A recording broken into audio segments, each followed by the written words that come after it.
Salut à toi, j'espère que tu vas bien. Aujourd'hui, je vais te faire une vidéo plutôt spéciale.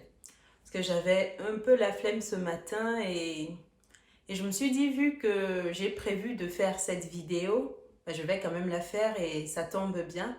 Parce que c'est dans la thématique de la vidéo. Comment trouver un objectif à sa vie, surtout comment trouver le moyen au quotidien de faire ce qu'on a à faire.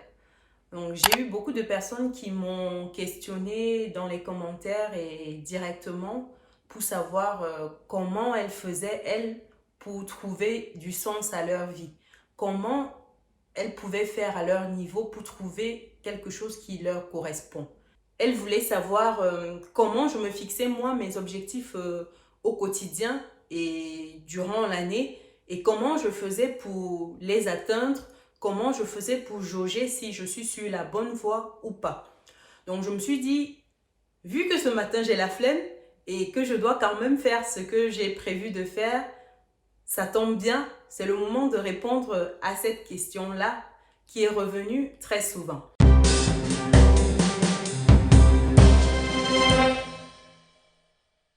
Bienvenue de nouveau sur Business et Réussite, la chaîne dédiée à l'entrepreneuriat et l'investissement au sein de la communauté, également et surtout la chaîne qui te permet de muscler ton compte bancaire et ton mindset. Si tu me découvres pour la première fois, je suis Chimène Nana, je suis entrepreneur, également investisseur. Avant de te parler du sujet du jour qui est celui de comment se fixer efficacement des objectifs et les atteindre, je t'invite à faire deux choses si tu es nouveau sur la chaîne. La première, abonne-toi et active la petite cloche des notifications pour ne pas louper les prochaines vidéos et faire grandir la chaîne. La seconde, partage la vidéo avec tes proches car je suis sûre que c'est une thématique qui va leur parler et qui va les aider également à trouver du sens à leur vie au quotidien. Sans plus attendre, on va rentrer dans le vif du sujet. Comment se fixer des objectifs au quotidien? On a de nombreuses personnes qui galèrent à trouver du sens à leur vie parce qu'elles ne savent pas tout simplement ce qu'elles veulent. Te fixer des objectifs au quotidien te permet de te rapprocher de tes rêves. Ça te permet de savoir si tu es dans la bonne direction, si tu évolues dans le sens de tes objectifs. Ça te permet de te rapprocher de ta définition à toi du bonheur. Et surtout, ça te permet de savoir ce qu'il faut ajuster au quotidien pour aller dans cette direction-là.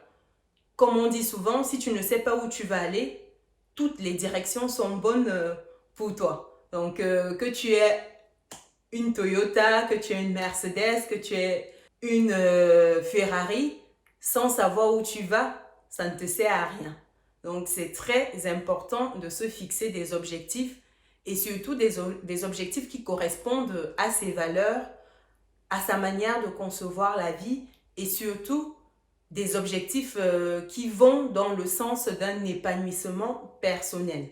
Parce que il faudrait déjà que tu saches que ce qui a du sens à mes yeux n'a pas forcément du sens à tes yeux. Donc c'est important de comprendre que les objectifs sont propres à chacun et en fonction de la conception de chacun du bonheur et de la vie. Une fois que j'ai posé les bases concernant la fixation des objectifs de manière globale, il y a de nombreuses manières de te fixer des objectifs au quotidien qui sont enseignés à l'école, en entreprise, un peu partout. Je vais m'appesantir sur la quatrième manière de se fixer des objectifs parce que c'est celle-là que moi j'applique pour moi et c'est celle qui fonctionne le mieux pour moi. Donc reste jusqu'à la fin de la vidéo car ça va te permettre toi également de te fixer efficacement des objectifs qui te permettront d'être épanoui dans ta vie. La première méthode pour se fixer des objectifs et la plus connue, c'est la méthode SMART. SMART, ce sont les initiales pour dire S comme spécifique. Donc ton objectif doit être vraiment clair et précis. M comme mesurable, ton objectif doit pouvoir se quantifier dans le temps pour te permettre de voir comment tu avances par rapport à cet objectif-là. A comme atteignable. Il faut savoir que ton objectif doit être à ta portée sans être trop bas non plus, mais ça doit pouvoir être atteint. Si tu as comme objectif aujourd'hui d'aller sur la Lune ou de devenir astronaute et que tu n'as aucune base en mathématiques, en sciences, en physique, ça ne t'intéresse pas, tu n'apprécies pas, je pense que tu auras du mal à devenir astronaute. Donc, il faut revoir tes objectifs. Et on a également R comme relevant. Donc, ton objectif doit être pertinent. Ça doit avoir du sens pour toi. Donc, si tu te fixes un objectif qui est juste, voilà, bof, qui ne te challenge pas, c'est pas intéressant. Et ton objectif, pour terminer, doit être mesurable dans le temps. Donc, tu dois savoir au fil des jours si tu avances vers cet objectif-là. D'où la méthode SMART. C'est celle qui est le plus souvent vulgarisée en entreprise. Ensuite, tu as la deuxième méthode qui est la méthode CLEAR. C'est également des initiales pour te dire C comme collaboratif. Donc, c'est très souvent utilisé en entreprise. Donc, c'est cette méthode-là qui permet aux personnes qui travaillent ensemble en entreprise de s'échanger les informations pour être plus efficaces. Donc, C comme collaboratif, on a L comme limité. L'objectif doit pouvoir être limité, donc on doit avoir un horizon pour la réalisation de cet objectif-là, donc il doit être encadré, il doit être défini. On a également E pour émotionnel. Donc, émotionnel, l'objectif doit correspondre ici à des valeurs. C'est des valeurs que les collaborateurs partagent, les valeurs de l'entreprise. Donc, l'objectif doit être lié à ces valeurs-là pour renforcer en fait le lien qui tisse les employés. Ensuite, on a A pour appréciable. Donc, l'objectif doit pouvoir être divisé en petites étapes pour voir l'évolution progressive face à cet objectif-là. Et enfin, on a le R pour réaménageable. Donc, l'objectif doit pouvoir s'ajuster, s'adapter en fonction de l'environnement, des contraintes qu'on a. Donc, ton objectif ne doit pas être figé. Ensuite, on a la méthode GROW. GROW, G-R-O-W. Donc, c'est une méthode qui est très souvent utilisée dans le coaching pour accompagner des personnes à réaliser ce qu'elles veulent, pour aider des gens à définir c'est quoi leurs objectifs, c'est quoi leurs priorités pour qu'ils puissent très vite performer. Et GROW, c'est des initiales également. Le G pour dire objectif ou goal. Goal, pardon, c'est en anglais, donc objectif. Il faut que l'objectif soit précis, concis. On a le R pour la réalité. Donc, l'objectif doit être concret dans un projet concret. On doit savoir quels sont les obstacles dont on aura à faire face et comment on pourrait contourner ces obstacles-là. Ensuite, on a le O pour option. C'est tout ce qu'on a à notre disposition en fait comme ressources pour pouvoir atteindre cet objectif-là. C'est très important parce que si on ne sait pas quels sont les challenges dont on aura à faire face, quelles sont les options, quelles sont les ressources dont on dispose, on aura du mal à aller bien loin dans son projet. Et enfin, W, c'est way, qui veut dire moyen. Ça veut dire quels sont les moyens qu'on est prêt à mettre en jeu pour qu'on atteigne notre objectif. Quels sont nos atouts dans un marché très concurrentiel? Donc, c'est l'ensemble de tout cela qui fait la méthode GROW. Donc, G pour goal, objectif, on a R pour réalité, on a O pour option et on a W pour way ou moyen. Et la quatrième méthode de fixation des objectifs que moi j'utilise personnellement et que je te recommande également, c'est la méthode Ikigai. Qu'est-ce que la méthode Ikigai? La méthode Ikigai, c'est une méthode qui te permet de trouver ta raison d'être. C'est une méthode basée sur une philosophie japonaise dont la finalité, c'est de trouver le pourquoi je me lève de mon lit tous les matins. pourquoi je dois me lever tous les matins de mon lit? Quel est l'objectif qui est derrière mon réveil tous les matins? Pourquoi je dois vivre? Donc, la méthode Ikigai te permet de trouver ce pourquoi-là et cette définition à toi de ton bonheur. C'est une méthode que je préconise beaucoup dans la définition des objectifs parce que ça regroupe vraiment tous les aspects de notre vie, que ce soit tant professionnel, que ce soit personnel, que ce soit social, que ce soit émotionnel. La méthode Ikigai te permet vraiment de savoir les raisons qui te poussent à agir, les raisons qui te stimulent tous les jours pour que tu te réveilles et que tu fasses ce que tu as à faire. Donc, c'est comme moi aujourd'hui où je ne voulais pas faire grand-chose, j'avais vraiment la flemme. Et quand tu sais pourquoi tu dois te lever de ton lit, bah, ça te booste. Tu te dis, bah, c'est tout, je vais le faire quand même, même si je n'ai pas envie. Et comment concrètement tu peux appliquer cette méthode Ikigai dans ta vie pour pouvoir être pleinement épanoui? La méthode Ikigai te permet de trouver l'équilibre, le point de jonction entre 4 composantes. C'est ce point d'équilibre-là qui correspond à ton Ikigai. Et ces 4 composantes sont, la première, c'est ta passion. Qu'est-ce que tu aimes faire au quotidien? Qu'est-ce que tu fais que tu pourrais faire sans être payé? Qui te fait oublier le monde autour de toi? Tu es tellement à fond que tu oublies de manger. Tu oublies les voix qui sont tout autour de toi. S'il y a des gens qui parlent, tellement tu es concentré dans ton truc. Qu'est-ce qui te fait vibrer comme ça au quotidien?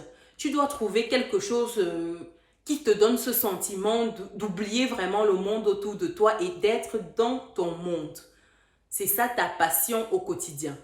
Pour ma part, par exemple, j'adore manger. Quand je mange, j'ai envie de te dire que le monde autour de moi, il est quasiment inexistant. Donc, moi, sincèrement, j'adore manger et surtout, j'adore faire la cuisine.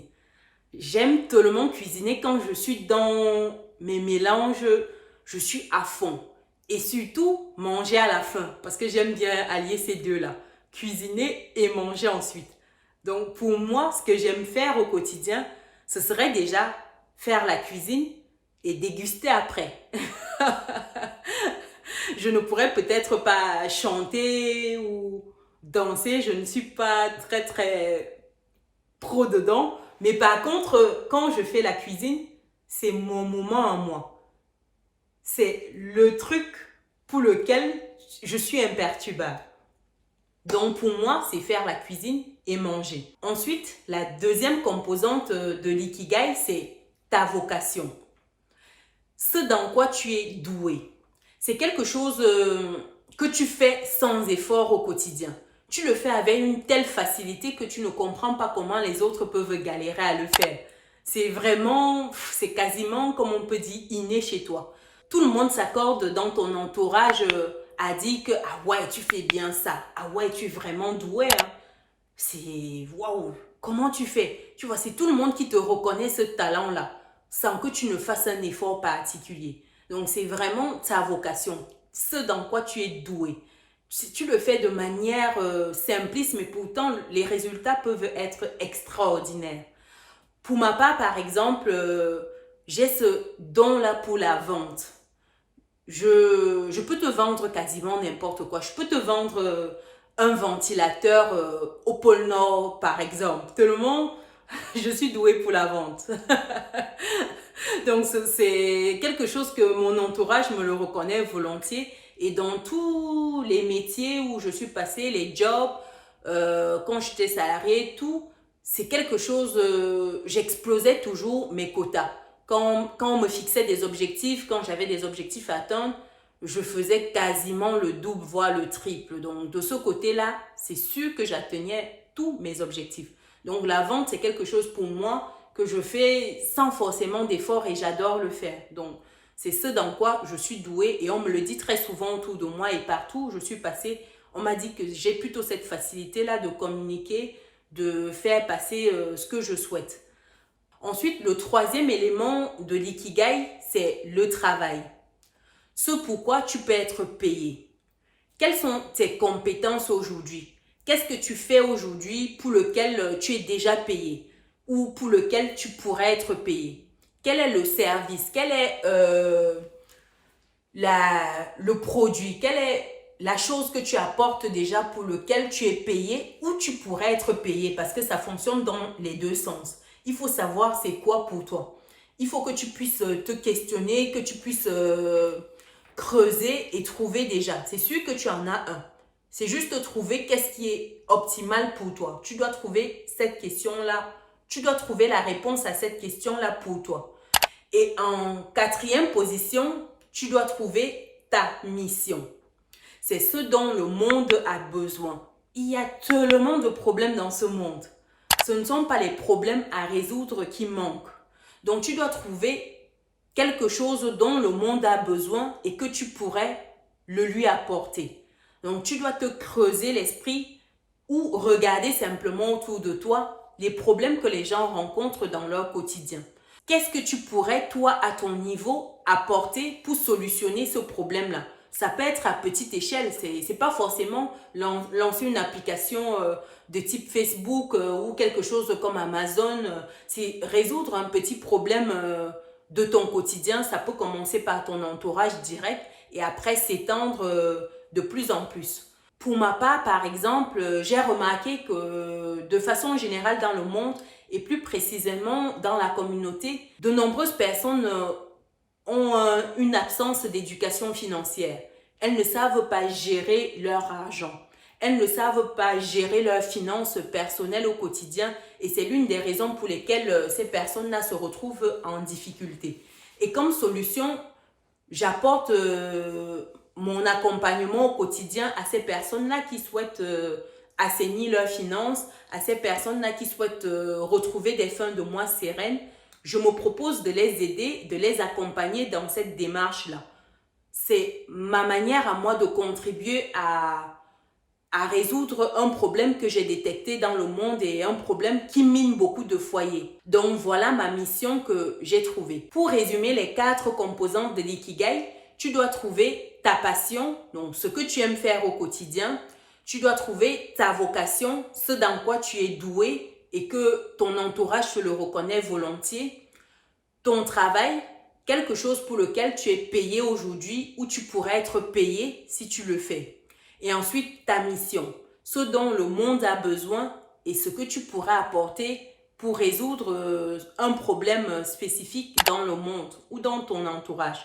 Donc, lorsque tu trouves le point d'équilibre entre ces 4 composantes-là, tu trouves ton ikigai, ta raison d'être, ta raison de te lever tous les matins.